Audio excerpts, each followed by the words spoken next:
सहस्रशीरुषं देवं विश्वाक्षं विश्वशम्भुवं विश्वं नारायणं देवमक्षरं परमं पदं विश्वतः परमां नित्यं विश्वं नारायणगुं हरिं विश्वमेवेदं पुरुषस्तद्विश्वमुपजीवति पतिं विश्वस्यात्मेश्वरं शाश्वतं शिवमच्युतं नारायणं महाज्ञेयं विश्वात्मानं परायणम्।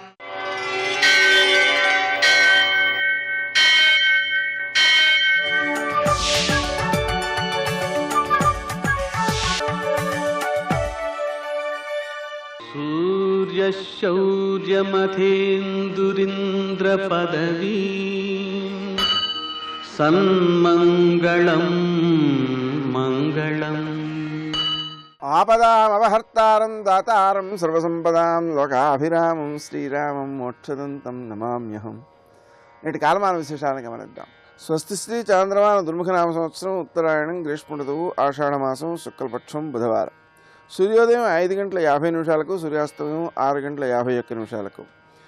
తిథి విదియ మధ్యాహ్నం 1:20 వరకు. నక్షత్రం పుష్యమి సాయంకాలం 5:03 వరకు. వర్జం లేదు.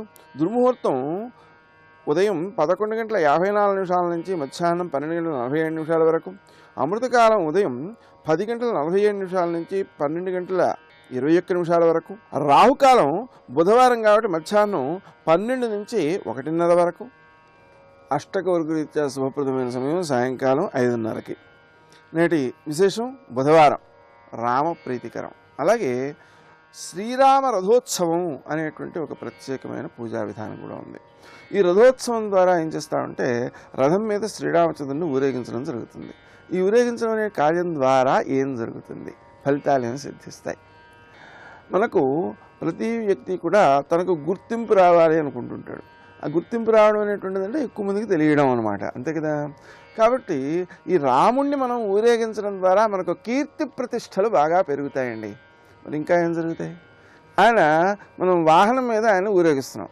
వాహనం మీద ఊరేగించడం ద్వారా మరో ప్రత్యేకమైన ఫలితం ఏమిటి అంటే కొంతమందికి జాతకాదులలో వాహన సంబంధమైన దోషాలు ఉంటుంటాయి. ఆ దోషాలు తొలగి వాహన ప్రమాదాలు రాకుండా పరిపూర్ణమైన వాహన సౌఖ్యం లభిస్తుంది. అలాగే మరో విశేషం పూరిలో జగన్నాథుని రథయాత్ర. అలాంటి రథయాత్రలో మనం పాల్గొనడం, దర్శించటం, సహకరించటం ఇత్యాది కార్యక్రమాల ద్వారా సకల శుభాలు చేకూరడం సిద్ధిస్తాయి. నేటి ఆణిముత్యాలు.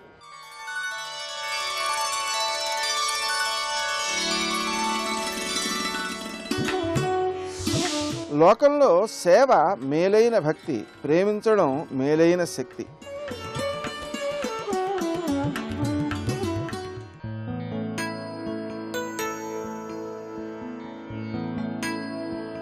చేసే పనిలో అద్భుతమైన తెలివితేటలు చూపిన, అనంతమైన నమ్మకాన్ని ఉంచిన విజయం తప్పక వరిస్తుంది.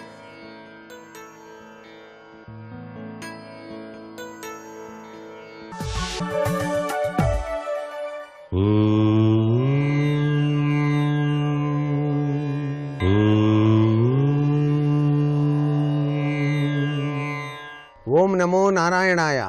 ఓం నమః శివాయ. శ్రీమాత్రే నమః. బుధవారం నాడు శ్రీరామచంద్రమూర్తి యొక్క ఆలయాన్ని దర్శించి స్వామివారికి చక్కగా అష్టోత్తర శతనామావళితో పూజలు గావించి పాయసాన్నం, కొబ్బరికాయ నివేదించి ఆలయ ప్రాంగణంలోని స్త్రీలకు వాటిని గనక పంచిపెడితే నవగ్రహ దోషాలు తొలగిపోతాయి సుమా అంటోంది శాస్త్రం. నవగ్రహ దోషాల యొక్క ప్రభావం నుంచి బయలుపడటానికి ఇది చాలా చక్కటి సూత్ర ప్రాతిపదిక. అలాగే శ్రీరామచంద్రమూర్తి వారికి గనక పెరుగన్నం గనక నివేదించి అందరికీ గనక పంచిపెట్టినట్లయితే వ్యాపారంలో వచ్చేటువంటి నష్టాలు, రుణ బాధలు అన్నీ కూడాను నివారించబడతాయి అని చెప్పేసి శాస్త్రం.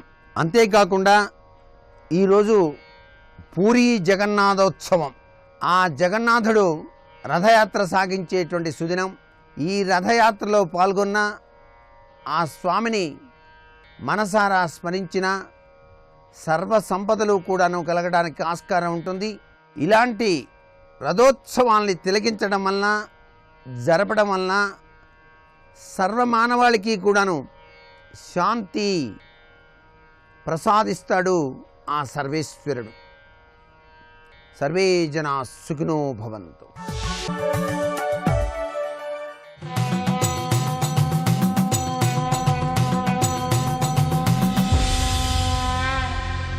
శతక సాహితీ సరస్వతికి నమస్కారం. కనకం వేక్రియతారుమారైన తద్గణ్యార్థమున్ కుందుచందని భంగిన్ పరమేశ నీ మహిమ బోధం వింతయుంలేకయైన అసూయామతినైన పాపగతినైనన్ వ్యత్యయ స్ఫూర్తిగాంచిన తద్రూఢి యొకింతయుంతరగుణ శ్రీ కొప్పులింగేశ్వర. ఓ కొప్పులింగేశ్వర స్వామి, లోకంలో కనకంబు ఏ క్రియ తారుమారైన బంగారం ఎన్నెన్ని విధాలుగా దాని రూపాన్ని మార్చినా సరే, గాజులని నగలు చేసిన, నగల్ని వడ్డాణం చేసిన, వడ్డాణాన్ని తీసి కరిగించి ఇంత బంగారం ముద్ద చేసిన, దాన్ని ఒక నాణ్యంగా మలచిన, ఎన్ని రకాలుగా రూపాలు మారుతున్నప్పటికీ కూడా తద్గణ్యార్థమున్ కుందుచందని భంగిన్ దాని ధర విషయంలో, విలువ విషయంలో ఏమాత్రము కూడా అది తగ్గటం లేదు. అది నగ చేసినటువంటి దాన్ని వడ్డాణంగా మార్చినా కూడా అదే ధర పలుకుతున్నది. అలా కాదు, దాన్ని ఒక బంగారం ముద్దగా చేసినా సరే పెద్దగా ఏమీ తేడా ఉండటం లేదు, ధర అంతే ఉంటున్నది.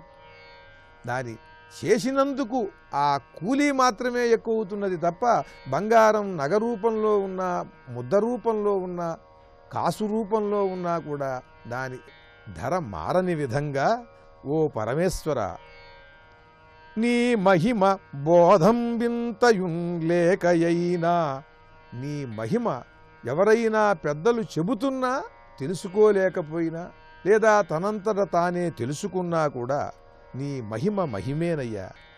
అది మామిడి పండు అనే దాని పేరు తెలియకుండా, ఇంతవరకు దాన్ని చూడని వాడెవడైనా దాన్ని ఆస్వాదించినట్లయితే దాని రుచిని, అలాగే దాని పోషక పదార్థాలని ఎలాగైతే పొందుతాడో అలాగే నీ మహిమ కూడా అటువంటిది.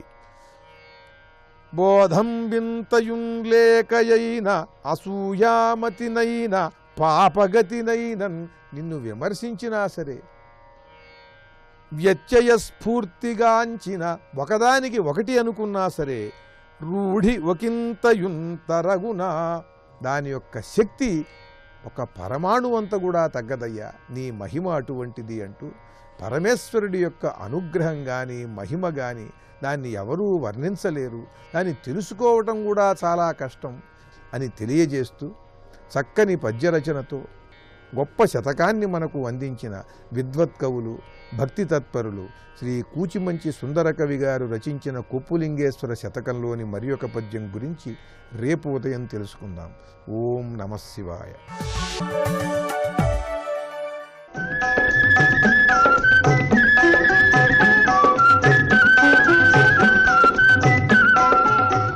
నీలాచలవర నిలయం నిఖిల జగన్నాథమేకమాకలయే నీరధివటతరు నికటం నిజ సేవక బృందహిత విధాతారం నిజ సేవక బృందహిత విధాతారం. శివాయ గురవే నమః. శ్రీమాత్రే నమః. శ్రీ విష్ణురూపాయ నమః శివాయ. శ్రీ జగన్నాథస్వామినే నమో నమః. పరమ పావనమైన ఆషాఢమాసం శుద్ధ ద్వితీయ తిథి. ఇది ఈ రోజున పురీక్షేత్రంలో ప్రసిద్ధమైన జగన్నాథ రథయాత్ర జరిగే మహాపర్వం ఇది. ఈ రోజున జగన్నాథస్వామి భావన ఎక్కడ ఉండి చేసినప్పటికీ కూడా అది ఒక దివ్య ఫలితాన్ని ప్రసాదిస్తుంది గనక మానసికంగా దివ్య రథయాత్రను మన మనస్సులో జరుపుకుంటూ స్వామి యొక్క అనుగ్రహానికి పాత్రులమవుదాం. పురీక్షేత్రం పరమ పావనమై సృష్టి ఆది నుంచి ఉన్న క్షేత్రంగా పురాణములు అభివర్ణిస్తూ ఉన్నాయి. ముఖ్యంగా స్కాంద పురాణం, ఇతర పురాణాల్లో కూడా దీని యొక్క ప్రస్తావన మనకు కనబడుతుంది. ప్రళయకాలంలో మార్కండేయ మహాముని చిరంజీవి కావడం చేత ఆ ప్రళయాన్నంతటిని చూస్తూ ఉండవలసిన పరిస్థితి ఏర్పడిందిట. ఆ సమయంలో మొత్తం జలమయమై ఉన్నది ఈ విశ్వమంతా కూడా. అప్పుడు ఒకానొక వటవృక్షపు ఆకు మీద బాలముకుంద రూపంతో నారాయణ దర్శనమిచ్చాడు మార్కండేయ మహామునికి. ఈ వృత్తాంతం మనకి భారతము భాగవతం కూడా వర్ణిస్తున్నది. ఆ తర్వాత స్వామి ద్వారా దివ్యమైన తత్వాన్ని ఉపదేశం పొందాడు మార్కండేయుడు. కొంతకాలానికి మళ్ళీ సృష్టి నిర్మాణం జరిగినప్పుడు ప్రళయకాలంలో ఏ వటవృక్షం కనబడింది, దాని చోటు ఏమిటి అని అన్వేషణ చేస్తూ ఉంటే అది భూమికి చెందిన ఒక ప్రాంతంలో ఆ వటవృక్షం ఉన్నదిట. అంటే అంత ప్రళయంలో కూడా సర్వము జలమయమైపోయినా ఆ వటవృక్షం నశించలేదు అంటే ఆ వటవృక్షానికి మూలమైన ఆ స్థలం కూడా నశించలేదని అర్థం. ఆ స్థలం ఏమిటి, ఆ వటవృక్షం ఏమిటి అని తర్వాత అన్వేషణ చేస్తే మార్కండేయాదులు గోచరించినటువంటి దివ్య ధామమే తూర్పు సముద్ర తీరంలో ఉన్నటువంటి దివ్యమైన పురీక్షేత్రం. ఆ వటవృక్షం అక్షయ వటవృక్షం అని చెప్పబడుతున్నది. ప్రళయకాలంలో కూడా నశించకుండా ఉండేటువంటి దివ్య ధామం గనకనే ఆ అక్షయ వటవృక్షం నాడు ప్రళయకాలంలో మార్కండేయుడు కనబడింది, తర్వాత భూమి యందు తూర్పు సముద్ర తీరంలో గోచరించింది. ఇప్పటికీ ఆ అక్షయ వటవృక్షం ఉన్నటువంటి చోటునే పురుషోత్తమ క్షేత్రమని పురీక్షేత్రమని చెప్తారు. ఇది నారాయణ తత్వంతో భాసిల్లుతున్న ఒక దివ్య భూమిక. ఇక్కడ నారాయణుడు సృష్ట్యాది నుంచి నీలమాధవుడు అనే పేరుతో వ్యవహరింపబడుతున్నాడు. ఇక్కడ సమీపంలో ఉన్న పర్వతం కూడా నీలాచలము అని చెప్పబడుతున్నది. ఆ నీలాచలం వద్ద నీలమాధవుడు ఇంద్రనీలమణి కాంతులతో కూడిన ఒక దివ్య విగ్రహంగా సృష్టి ఆది నుంచి ఆరాధింపబడుతూ ఉన్నాడు. అయితే కాలగతిలో క్రమక్రమంగా ఆ దివ్య విగ్రహము అనేక మంది మహాత్ములచే ఆరాధింపబడి క్రమంగా కలి ప్రవేశిస్తున్న కాలంలో అది అంతరించిందిట. ఎందుకంటే కలి మొదలైనవి ప్రవేశించినప్పుడు దివ్యత్వం కనుమరుగవడం సహజం. కానీ మానవులను అనుగ్రహించడం కోసం మరో రూపంలో ప్రకటింపబడడం కూడా సహజమే. అది ఋషుల యొక్క తపస్సు యొక్క మహిమ, ఇప్పటికీ ఉన్న భక్తుల యొక్క అదృష్టం. అందుకు భక్తుల అదృష్టము, ఋషుల యొక్క తపస్సు, ఈ రెండింటి చేత భగవంతుడు పూర్వయుగముల వలె కాకపోయినప్పటికీ మరొక రూపంలో ప్రకటింపబడుతూ ఉంటాడు. అయితే రూప ప్రకటన విషయం ఎలా ఉన్నప్పటికీ క్షేత్రముకు ప్రశస్తి ఉంటుంది. అందుకు పురుషోత్తమ క్షేత్రం యుగాల నుంచి దివ్యధామం. ఆ క్షేత్రమంతా నారాయణమయం. పైగా మోక్ష పట్టణాల్లో ఒకటిగా చెప్పబడుతున్నది పురి. దీనికి పురి అని పురుషోత్తమ క్షేత్రం అని రెండు వ్యవహారములు ఉన్నాయి. ఈ పురి అనే నామమే క్రమంగా లోకంలో పూరి అని మనం అంటూ ఉన్నాం, పూరి జగన్నాథం అని. కానీ అది పురి, అది పురి అంటే పట్టణము అని అర్థం. అది పురుషోత్తముని యొక్క క్షేత్రం. అది ఆ దివ్యధామం అనేకమైన రహస్యాలతో కూడి ఉన్నది. కేవలం బలభద్ర జగన్నాథ సుభద్రాది రూపములతో ఉన్న ఆలయం మాత్రమే కాకుండా ఆ క్షేత్రంలో ఎన్నెన్నో దివ్యమైన తీర్థములున్నాయి, దివ్యములైన ఆలయాలున్నాయి. ఆ పరమపావనమైన క్షేత్రమంతా విష్ణు తేజో విరసితమైనటువంటి మోక్షపట్టణం. అలాంటి ఆ దివ్యధామంలో ఈ కలియుగ ఆరంభానికి పూర్వం దాపరయుగాంతం చివరిలో ఒక సంఘటన జరిగిందిట. అప్పటి వరకు అంబరీషుడు, జైమిని, నారదుడు, పుండరీకుడు ఇత్యాది మహర్షులందరూ కూడా ఆ నీలమాధవుని దర్శించి ఆరాధించుకుంటూ ఉన్నారు. సరిగ్గా కలియుగ ఆరంభ సమయంలో దివ్యమైన మూర్తులుగా ప్రకటింపదలచుకున్నటువంటి నారాయణుడు ఇంద్రజుమ్నుడు అనబడే అవంతి రాజుకి స్వప్నంలో గోచరించి తాను ఈ పురుషోత్తమ క్షేత్రంలో నెలకొని ఉన్నానని అక్కడికి వచ్చి దర్శనం చేయమని ఆజ్ఞాపించాడు. అయితే అక్కడ రూపం ఎలా ఉంటుందో తాను చూపించాడు. ఎలాగో అంటే బలభద్ర సుభద్ర సహితుడిగా సుదర్శన చక్రంతో నారాయణ రూపం గోచరించింది. అది కృష్ణస్వరూపమైన నారాయణుడు. అటువంటి దర్శనాన్ని స్వప్నంలో పొంది స్వప్నం నుంచి తిరిగి మెలకువలోకి వచ్చాక నారదులు వారు అక్కడికి వచ్చారట. ఎందుకంటే భగవత్ సందేశాన్ని జగతిపై ప్రవర్తింపజేసే మహాయోగి నారదుడు. అందుకు నారదుని సహాయంతో ఇంద్రజుమ్నుడు ఈ క్షేత్రానికి చేరుకున్నారు. అక్కడికి చేరుకుని దివ్యమైన యజ్ఞం చేశారట. ఆ యజ్ఞానికి చిత్రం ఏంటంటే సాక్షాత్ బ్రహ్మదేవుడే వచ్చి అనుగ్రహించాడు. ఇతర దేవతలందరూ అక్కడ వచ్చారు. ఆ యజ్ఞములు చాలా ఎక్కువ సంఖ్యలో చేశారు. ఆ యజ్ఞములు చేసిన దానికి ఫలితంగా సముద్రంలోంచి ఒక నారాయణమయమైన ఒక మహావృక్షం కొట్టుకు వచ్చింది. ఆ వృక్షం ఎప్పుడైతే వీళ్ళందరూ చూశారో అప్పుడు నారాయణ ఆజ్ఞ మేరకు బ్రహ్మదేవుడు అర్థం చేసుకున్నాడు. ఆ వృక్షము యొక్క చెక్కతో నారాయణమూర్తిని శిల్పించాలి అనేది నారాయణ యొక్క ప్రేరణ. ఆ నారాయణ ఆజ్ఞను అనుసరించి విశ్వకర్మ అనబడే దేవశిల్పి బ్రహ్మ ఆజ్ఞను అనుసరించి ఆ వృక్షాన్ని 4 మూర్తులుగా చెక్కేట. ఆ 4 మూర్తులే జగన్నాథ, బలభద్ర, సుభద్ర, సుదర్శన అనబడేది. అయితే ప్రధానంగా మనకు దేవతామూర్తులుగా 3 కనబడతాయి. సుదర్శనం మాత్రం ప్రక్కన ఒక స్తంభాకారంలో ఉంటూ మధ్యలో చక్రము చిత్రితమై ఉంటుంది దానిపై. ఈ విధంగా 4 దారుమూర్తుల్ని తయారు చేశారు. ఇది ఏకదారు సముత్పన్న చతుర్థ సంభవిష్యతి అని చెప్పబడుతూ ఏకదారువుతోనే 4 నిర్మాణం చేయడం జరిగింది. ఇది ఎవరు చేశారు అంటే బ్రహ్మదేవుడిని కొన్ని పురాణాలు చెప్తున్నాయి, విశ్వకర్మని మరికొన్ని పురాణాలు చెప్తున్నాయి. ఏది నిజమో అంటే బ్రహ్మదేవుడే విశ్వకర్మ. అసలు విశ్వాన్ని సృష్టించడం ఆయన యొక్క కర్మ గనక విశ్వకర్మ అంటే బ్రహ్మదేవుడే. విశ్వకర్మ అనబడే దేవశిల్పి బ్రహ్మ యొక్క మరో రూపమే. అందుకే విశ్వకర్మను కూడా బ్రహ్మ అని వ్యవహారం మనకు కనబడుతున్నది. అలాంటి ఆ విశ్వకర్మ రూపుడైన బ్రహ్మదేవుడు ఈ శిల్పాలను నిర్మాణం చేశాడు. అయితే ఈ శిల్పాల నిర్మాణం ఒక చిత్రమైన కళ. కొన్ని కథలు ఏం చెప్తాయంటే శిల్పం చెక్కుతూ ఉంటే తలుపులు తెరిచేయడంతో సగంలో ఆగిపోయాయని. ఇలాంటి కథలు మనకి ప్రామాణికమైన పురాణాల్లో లేవు. ఈ శిల్పం యొక్క వైఖరి అటువంటిది. ఒక చిత్రమైనటువంటి సౌందర్యంతో ఈ శిల్పాలు ఉంటాయి. ప్రధానంగా ఈ 3 శిల్పములు వదన ప్రధాన శిల్పములు, అంటే ముఖం ప్రధానంగా కనిపిస్తుంటుంది. ఎందుకంటే మనిషిలో భావ ప్రకటనకి స్థానం ముఖమే. పైగా ముఖమున్న చోటుని జ్ఞానేంద్రియ స్థానము అని అంటారు. జ్ఞానం గ్రహించడం కానీ అందించడం కానీ ముఖం వల్లనే జరుగుతుంది. కానీ ముఖం జ్ఞానేంద్రియ ప్రధానమైన స్థానం. అందుకే నారాయణుడు దివ్యమైన జ్ఞాన ప్రధాన క్షేత్రంగా దీన్ని భావించాడు కనుకనే జ్ఞానేంద్రియ ప్రధానమైన రూపంతో వెలిశాడు. అందుకే దివ్యమైన నేత్రములతోనూ మందహాసంతో కూడిన అధరాలతోనూ స్వామి ఉంటాడు. ఈ రెండూ కూడా స్వామి యొక్క కారుణ్య భావాన్ని ప్రకటిస్తూ ఉంటాయి. పైగా జగన్నాథ బలభద్ర సుభద్ర అన్నప్పుడు కృష్ణావతారంలో బలరామ సహితుడైన కృష్ణుడు, అలాగే రోహిణీదేవికి కుమార్తెగా పుట్టినటువంటి కృష్ణ బలరామ సహోదరి అయినటువంటి సుభద్రాదేవి ఇక్కడ నెలకొని ఉన్నారు. చెల్లి అన్నగారితో కృష్ణ పరమాత్మ ఉన్నారు. అది ప్రత్యేకత. పైగా సుదర్శనుడు, కృష్ణావతారంలో సుదర్శనుడు స్వామిని అనేక విధములుగా కొలుచుకున్నాడని భారతము భాగవతం కూడా మనకు చెప్తున్నాయి. పైగా సుదర్శన అనుగ్రహం ఉంటే కానీ విష్ణు కృప మనకు లభించదు. అందుకే సుదర్శనుడు ఆ ప్రక్కన ఉన్నాడు. ఇది ఒక దివ్యమైన క్షేత్రం. పైగా ఎప్పుడైతే శిల్ప నిర్మాణం చేశారో బ్రహ్మదేవుడే ప్రతిష్ఠ చేసేట ఈ ఆలయంలో శిల్పాలని. పైగా మరొక ప్రత్యేకత ఏంటంటే ఈ 4 కూడా 4 వేదముల యొక్క స్వరూపము. ఈ 4 వేదంలో ఋగ్వేద స్వరూపుడు సాక్షాత్తు జగన్నాథస్వామి, యజుర్వేద స్వరూపుడు బలభద్రస్వామి, సామవేద స్వరూపిణి అమ్మవారు పరాశక్తి. ఆడ తర్వాత ఉన్నటి స్వరూపం సుదర్శనం, అది దివ్యమైన అధర్వణ వేద స్వరూపం. ఇక్కడ యజ్ఞం ఎక్కడైతే జరిగిందో ఆ చోటుని మహావేది అని అంటారు. ప్రతిష్ఠ చేసింది మందిరం కనుక ప్రతిష్ఠ చేసిన మందిరంలో స్వామివారిని ఆరాధన చేసి తర్వాత యజ్ఞం జరిగిన చోటుకి సంవత్సరానికి ఒకసారి తీసుకువస్తారు. ఆ మందిరం నుంచి మూల విరాట్టున్నే కదిలించి తీసుకువస్తారు. ఈ దారువుతో చేసిన మూల విరాట్టుని కదిలించి ఇక్కడికి తీసుకురావడానికి రథయాత్ర అని అంటారు. ఈ రథయాత్ర చేసి ఆ దివ్యమైన మహావేది దగ్గర పెడతారట. దాన్ని గుండిచా మందిరం అని ప్రస్తుతం వ్యవహరిస్తున్నారు. కానీ దీన్ని మహావేది అంటారు. వేల యజ్ఞాలు జరిగిన చోటిది.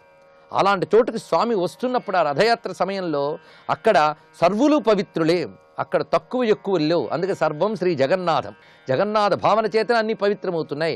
ఆ 3 రథాలని భావించినా చాలు. స్థూల సూక్ష్మ కారణ శరీరములని 3 రథాల్లో సంచరించే నారాయణ చైతన్యాన్ని దర్శించాలి అనే భావమే ఈ 3 రథాల్లో మనకు కనబడుతున్నాయి. పైగా ఆషాఢమాసంలో మన ప్రత్యేకించి నారాయణని వామన్నామంతో కీర్తిస్తారు గనక రథస్థం వామనం దృష్ట్వా పునర్జన్మ నవిద్యతే అని అంటారు. ఆ జగన్నాథ స్వామిని మన శరీర రథంలో హృదయ పీఠంపై దర్శించి ధన్యులమవుదాం. సర్వం శ్రీ జగన్నాథం.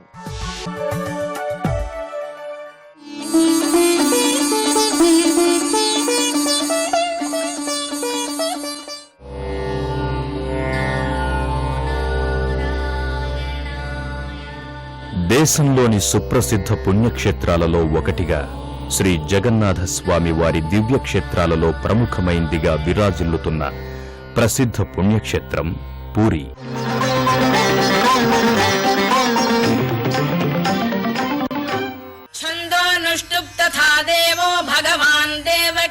సనాతన సంప్రదాయాలకు ప్రాచీన సంస్కృతులకు నిలయమైన ఈ దివ్యక్షేత్రంలో సాక్షాత్తు జగన్నాథ స్వామివారు, బలభద్ర సుభద్ర అమ్మవార్లు కొలువై ఉన్నారు. రాజుల సంస్కృతిని ఇప్పటికీ తేటతెల్లం చేస్తున్న పూరి దివ్యక్షేత్రం ఒరిస్సా రాష్ట్రంలో పూరి జిల్లాలో ఉంది. సముద్ర తీర ప్రాంతంలో ఉన్న ఈ దివ్యాలయం మనోహరమైన దృశ్యాలకు వేదికలా దర్శనమిస్తుంది. సముద్రపు అలల తాకిడులను సైతం లెక్క చేయకుండా జీవనయానం చేస్తున్న మత్స్య కార్మికులు, ఈ వింతను తదేకంగా చూస్తున్నట్టుగా ఉన్న సూర్య భగవానుడు, నిత్యము కళకళలాడుతున్న భక్తజన సందోహం, ఇవన్నీ పూరి ఆలయ వైశిష్ట్యాన్ని ఇనుమడింపచేస్తున్నాయి. సర్వం రహస్యం పురుషోత్తమస్య దేవో నజానతి కృతం మనుష్యం జగతికి ప్రభువైన పురుషోత్తముడు మానవాతీతుడు జగన్నాథుడే అంటూ పురాణాలు సైతం జగన్నాథ స్వామిని కీర్తించాయి.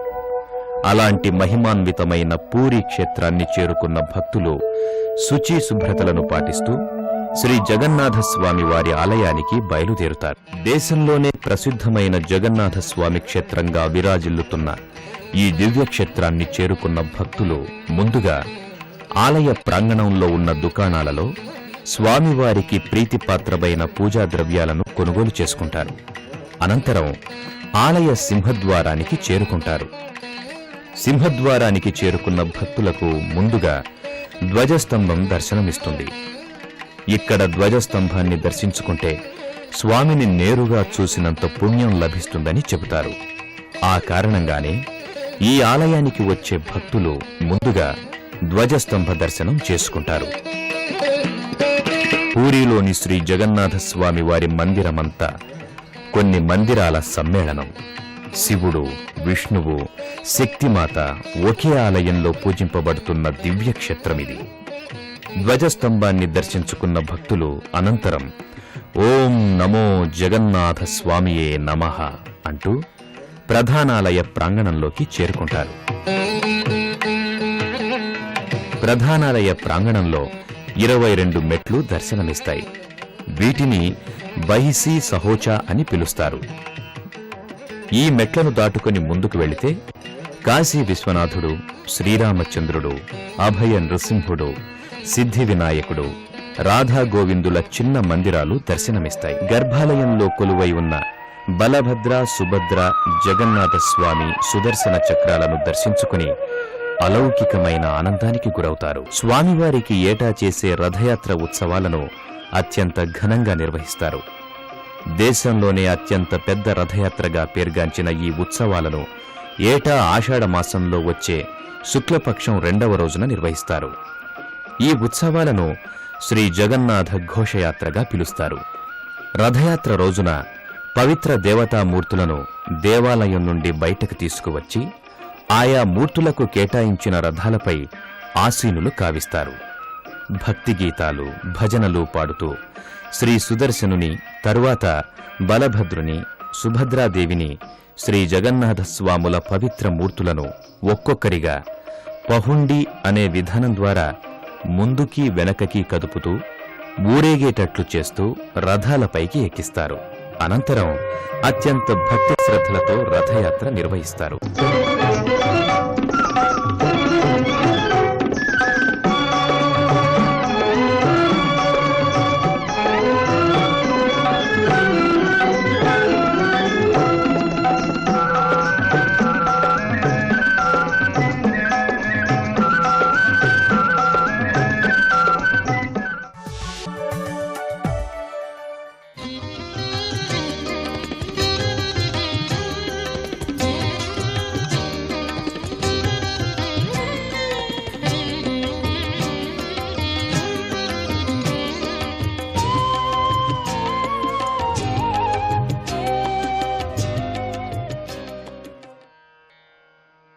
మాధవాయ నమః. పితృదేవతలకు చేసే శ్రాద్ధము మొదలైన కర్మలు కూడా నీ రూపమే అయి ఉన్నాయి. 3 వేదాలే శరీరంగా కలవాడా, శరీరంతో 3 వేదాలే శరీరంగా ఉండేవాడా? ఓ శ్రీహరి, యజ్ఞాన్ని ఆచరించాలనే సంకల్పము నీ రూపమే. నువ్వు పూర్వం గొప్ప వరాహమూర్తివై అవతరించావు. పెద్ద నాదాన్ని చేస్తూ నీ కోరతో పాతాళము నుండి భూమిని పైకి తెచ్చావు. పెద్ద ఏనుగు సరస్సు నుండి పద్మపు మొక్కను పైకి తీసినంత అవలీలగా నువ్వు ఆ పనిని చేశావు. అప్పుడు నిన్ను సిద్ధులు స్తుతించారు.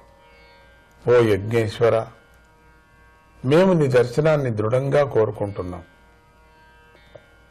మేము మొదలుపెట్టిన మంచి యజ్ఞం కాస్త నాశనమైపోయింది. మమ్మల్ని అనుగ్రహించు దేవా. నీ నామాన్ని కీర్తించే వారికి యజ్ఞాలలో విఘ్నాలు దూరమైపోతాయి. నీకు నమస్కారం అని ప్రార్థించారు. ఈ విధంగా యజ్ఞవాటికలో ఉన్న వారందరూ యజ్ఞపాలకుడు ఋషికేశుడు అయిన విష్ణుమూర్తిని కీర్తించారు. అప్పుడు దక్షుడు స్వచ్ఛమైన అంతఃకరణంతో వీరభద్రుని చేత ధ్వంసం చేయబడిన యజ్ఞాన్ని మళ్లీ ప్రారంభించడానికి పూనుకొన్నాడు. శ్రీహరి అందరికీ ఆత్మయ్యి ఉన్నాడు కదా, కనుకనే అందరూ దేవతల యజ్ఞ భాగాలను భుజించేది ఆయనే కదా. కానీ ఆ శ్రీహరి తన భాగంతోనే తృప్తి చెందాడా అన్నట్లుగా దక్షుణ్ణి చూసి ఇలా అన్నాడు: అహం బ్రహ్మాచ సర్వచ్చ జగతః కారణం పరం ఆత్మేశ్వర ఉపద్రష్ట స్వయం దృగ విశేషణ. నేను సర్వకారణకుడని, నేను జగత్తుకు కారణమే అయినా కూడా దానికి అతీతుడనని, ఈ సర్వానికి నేనే ఆత్మను, నేనే ఈశ్వరునని సాక్షిని, స్వయం ప్రకాశ స్వరూపుడిని. అందుచేత నాకు జగత్తు అనే ఉపాధి యొక్క గుణాలు సంక్రమించవు. నేను ఎంతటి శక్తివంతుడినో బ్రహ్మ శివుడు కూడా నా అంతటి శక్తివంతులే కదా. మా ముగ్గురికి తేడా లేదు, ఏ భేదమూ లేదు. ఆత్మమాయాం సమావిశ్య సోహం గుణమయీం ద్విజ సృజన్ రక్షన్ హరన్ విశ్వం దద్రే సంజ్ఞాం క్రియోచితాం. ఓ దక్ష, అటువంటి నేను త్రిగుణాత్మకమైన నా మాయాశక్తిని నా వశంలో ఉంచుకున్నాను. నేను దానిని ఉపాధిగా చేసుకొని ఈ జగత్తును సృష్టిస్తున్నాను, రక్షిస్తున్నాను, ఉపసంహరిస్తున్నాను. క్రమంగా ఈ 3 జగత్ కార్యాలను తగినట్లుగా బ్రహ్మ అని, విష్ణు అని, రుద్రుడనే పేర్లను నేనే ధరించి ఉన్నాను. అఖండ సత్తారూపమైన పరబ్రహ్మ కంటే రెండవది ఏదీ లేదు. జీవులలో ఆ పరబ్రహ్మయే ఎంతో ఆప్తమైన ఆత్మ చైతన్య రూపంలో ఉన్నది. అది నేనే. కాని అజ్ఞాని అయిన వాడు పరబ్రహ్మయందు బ్రహ్మ, రుద్రుడు, ఇతర జీవులు అనే భేదాన్ని దర్శిస్తున్నాడు. ఆ భేదమే సత్యమని భావిస్తున్నాడు. మానవుడు ఎక్కడైనా ఎప్పుడైనా కూడా తన తల, తన చెయ్యి మొదలైన తన అవయవాలు తనకంటే వేరుగా ఉన్నాయని భావించడు కదా. అదేవిధంగా నా భక్తుడు కూడా సకల ప్రాణులు నాకంటే వేరుగా ఉన్నాయని భావించడు. త్రయాణామేక భావానాం యో న పశ్యతి వైవిధాం సర్వభూతాత్మనాం బ్రహ్మన్ సశాంతిమధిగచ్చతి. బ్రహ్మ, విష్ణు, రుద్రుల స్వరూపము, సకల ప్రాణుల ఆత్మస్వరూపము ఒక్కటే, ఏ తేడా లేదు. ఈ సత్యాన్ని తెలుసుకున్నవాడు మోక్షాన్ని పొందుతాడు అని శ్రీహరి ఉపదేశించాడు. ప్రజాపతులకు నాయకుడైన దక్షుడు శ్రీహరి యొక్క ఆదేశాన్ని పాటించాడు. త్రికపాలేష్టి అంటే 3 కపాలాలలో సంస్కరించబడిన పురోడాశాన్ని సమర్పించే యాగము చేసి శ్రీహరిని భక్తితో అర్చించాడు. ఇతర దేవతలను కూడా అంగయాగము, ప్రధాన యాగం అనే 2 యాగాలతో ఆరాధించాడు. తరువాత దక్షుడు ఏకాగ్ర చిత్తంతో శివుడికి చెందవలసిన యజ్ఞభాగాన్ని ఆయనకు సమర్పించి పూజించాడు. అనంతరం యజ్ఞం చివరిలో చేసే ఉదవసానేష్టిని కూడా చేసి సోమ అంటే సోమమునందు భాగము కలిగినటువంటి ఇతర దేవతలను కూడా పూజించాడు. తరువాత ఋత్వికులతో కలిసి అవబృత స్నానం అంటే యజ్ఞ దీక్ష అయిన తర్వాత చేసే స్నానం చేశాడు. ఈ విధంగా భగవంతుణ్ణి స్వయంగా ఆరాధించాడు. దాని ప్రభావంతోనే దక్షుడు ధర్మసిద్ధి కలవాడయ్యాడు. యజ్ఞాన్ని సమగ్రంగా పూర్తి చేశాడు. అప్పుడు దేవతలు ధర్మంలోనే బుద్ధి నిలిచేలాగా దక్షుని అనుగ్రహించి స్వర్గానికి వెళ్ళిపోయారు. దక్షుడి కుమార్తె అయిన సతీదేవి ఈ విధంగా ఆ దేహాన్ని విడిచిపెట్టింది. ఆమె మళ్ళీ హిమవంతుడి భార్య అయిన మేనకకు కూతురుగా జన్మించినదని విన్నాం. ప్రళయకాలంలో భగవంతుడి యందు ఉపసంహారాన్ని పొందిన మాయాశక్తి సృష్టి కాలంలో తిరిగి బలమైన శక్తిగా ఆవిర్భవిస్తుంది. ఆ శక్తి ఈశ్వరుని మాత్రమే ఆశ్రయించి ఉంటుంది కదా.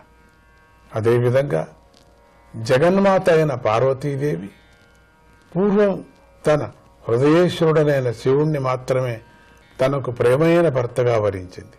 ఇతర విషయాలందు ప్రేమ లేని వారికి ఆయనే ఏకైక శరణ్యుడై ఉన్నాడు. శివభగవానుడు ఈ విధంగా దక్షయజ్ఞాన్ని ధ్వంసం చేసిన లీలను నేను భగవద్భక్తుడు బృహస్పతి శిష్యుడు అయినటువంటి ఉద్ధవుడు నుండి విన్నాను అని మైత్రేయ మహాముని విదురుడికి చెప్పి ఇలా అన్నాడు. ఇదం పవిత్రం పరమేశ చేష్టితం యశస్య మాయుష్య మఘోఘమర్షణం యో నిత్యదాకర్ణ్య నరోను కీర్తయేత్ దునోత్యగం కౌరవ భక్తిభావతః.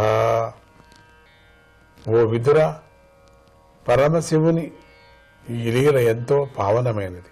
ఇది భక్తులకు కీర్తిని ఆయుర్దయాన్ని అనుగ్రహిస్తుంది. వారి పాప ప్రవాహాన్ని ఎండిపోయేలా చేస్తుంది. ఏ మానవుడైతే ఈ దక్షయజ్ఞ ఘట్టాన్ని నిత్యము భక్తిభావంతో వింటాడో కీర్తిస్తాడో వాని యొక్క పాపాలు నశించిపోతాయి అని ఫలశ్రుతిని చెప్పాడు మైత్రేయ మహర్షి. ఇంతటితో 4వ స్కందంలోని 7వ అధ్యాయం సమాప్తము. గోవిందాయ నమః.